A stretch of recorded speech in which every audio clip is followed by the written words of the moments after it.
India news Gujarat में आपનું સ્વાગત છે અને હું છું આપની સાથે કિશન તિવારી। સમાચારોની શરૂઆત કરીએ આપણે સૌથી પહેલા મહત્વના સમાચારથી। વાત કરીએ આપણે અમદાવાદની તો રવિવારે એટલે કે 8 માર્ચના રોજ T20 વર્લ્ડ કપ 2026ની ફાઇનલમાં ભારતે ન્યુઝીલેન્ડને 96 રનથી હરાવીને ઇતિહાસ રચ્યો અને સમગ્ર વિશ્વમાં ભારતનો ધ્વજ લહેરાવ્યો।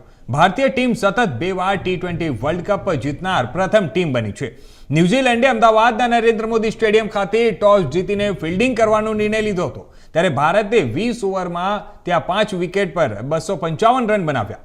ન્યુઝીલેન્ડ 159 રનમાં ઓલ આઉટ થઈ ગયું। ભારત તરફથી અભિષેક શર્મા, સંજુ સેમસન અને ઈશાન કિશને ઝડપી અડધી સદી ફટકારી હતી।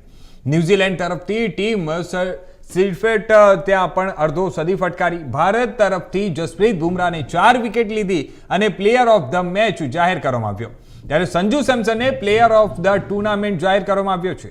હવે લોકોએ કહ્યું કે આ મેચ સાથે સ્ટેડિયમનું કલંક દૂર થઈ ગયું છે।